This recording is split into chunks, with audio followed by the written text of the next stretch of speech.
যেই প্রতিবাদের জোয়ার বাংলাদেশে তৈরি হয়েছে, সেই জোয়ার বন্ধ করবেন না। বাংলাদেশের ছাত্র তরুণরা অবশ্যই তার সীমান্তকে, মানচিত্রকে, মানুষকে রক্ষা করার পবিত্র দায়িত্ব গ্রহণ করবে। সার্বভৌমত্ব, স্বাধীনতা বারবার ক্ষুণ্ণ হয়েছে ভারতীয় আধিপত্যবাদ দ্বারা। সীমান্তে আমার মানুষকে খুন করা হয়েছে। আমাকে আমার পানির চুক্তি, পানির ন্যায্য হিস্সা দেওয়া হয়নি এবং আমাকে রাজনৈতিক ভাবে, অর্থনৈতিক ভাবে, সাংস্কৃতিক ভাবে বারবার অবদমন করা হয়েছে।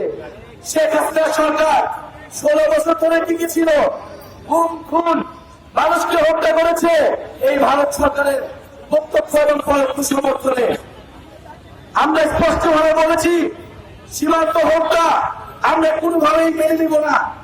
বাংলাদেশের জনগণকে, বাংলাদেশের সীমান্তকে, বাংলাদেশের মাটি ও মানচিত্রকে রক্ষা করা বাংলাদেশের ছাত্র তরুণ যুবদের দায়িত্ব। সেই দায়িত্ব আমরা নিয়েছি এবং সেই দায়িত্বের ভিত্তিতে জাতীয় নাগরিক পার্টি কাজ করবে। আমরা আজকে চুয়াডাঙ্গা থেকে বলতে চাই, গত 54 বছরে হাজারের উপরে মানুষ বাংলাদেশের সীমান্তে হত্যা করা হয়েছে। আমাদের মোল্লা ফারুক ভাই বললেন, এই চুয়াডাঙ্গার সীমান্তে 200-এর বেশি মানুষ সীমান্তে হত্যা করা হয়েছে। সীমান্তে গরু চালানকারী বলে, পাচারকারী বলে আমার গরিব কৃষকদেরকে হত্যা করা হচ্ছে, আমার বাংলাদেশি মানুষদেরকে হত্যা করা হচ্ছে। অথচ গত 54 বছরের কোন সরকার এর বিরুদ্ধে কোন ব্যবস্থা নিতে পারেনি। আমরা অন্তর্বর্তী সরকারকে বলবো, আপনাদেরকে কঠোর হতে হবে এবং কোন সরকারের দিকে আমরা তাকিয়ে থাকবো না।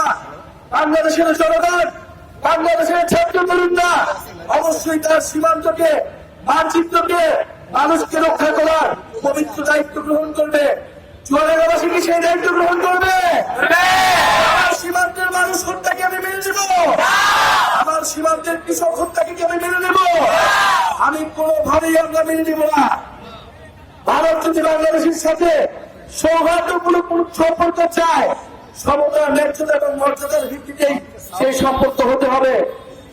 বাংলাদেশি কেবল ভারতের উপর নির্ভরশীল নয়, ভারতও সম্পূর্ণভাবে বাংলাদেশের উপর নির্ভরশীল। ভারতের অখণ্ডতা, ভারতের সার্বভৌমত্ব বাংলাদেশের উপর নির্ভরশীল। এটা যাতে ভারত কোনোভাবেই ভুলে না যায়। আমরা স্পষ্টভাবে বলতে চাই, গণঅভ্যুত্থানের পরে আমরা একটা বৈষম্যহীন, একটা সম্প্রীতির বাংলাদেশ চেয়েছিলাম, কিন্তু আমরা দেখছি নানা ধরনের রাজনৈতিক অন্তর্গন্তনে বহু মানুষ মারা যাচ্ছে। চাঁদাবাজ, দুর্নীতি, দখলদারিত্ব পুরো বাংলাদেশকে ছেড়ে গিয়েছে। চুয়াডাঙ্গাবাসীকে আজকে আমরা বলতে এসেছি, আপনারা ভয় পাবেন না। আপনাদের সন্তানরা, ছোট ছোট বাচ্চারা রাজপথে নেমেছিল ফাঁসিবাদী স্বৈরাচারী হাসিনার বিরুদ্ধে, তারা ভয় পায় নাই। বাংলাদেশকে নতুন করে স্বাধীনতা দিয়েছিল, মুক্তি দিয়েছিল আপনাদের সন্তানেরা, আমাদের দেশের নারীরা, আমাদের দেশের আলেম সমাজ, আমাদের দেশের হিন্দু মুসলমান সবাই একত্রে। নতুন করে কোন ভয়ের সংস্কৃতি আমরা বাংলাদেশে দেখতে চাই না। আপনাদের এলাকার দুর্নীতি, চাঁদাবাজ, দখলদারিত্ব নিয়ে কথা বলুন। যেই প্রতিবাদের জোয়ার বাংলাদেশে তৈরি হয়েছে, সেই জোয়ার বন্ধ করবেন না।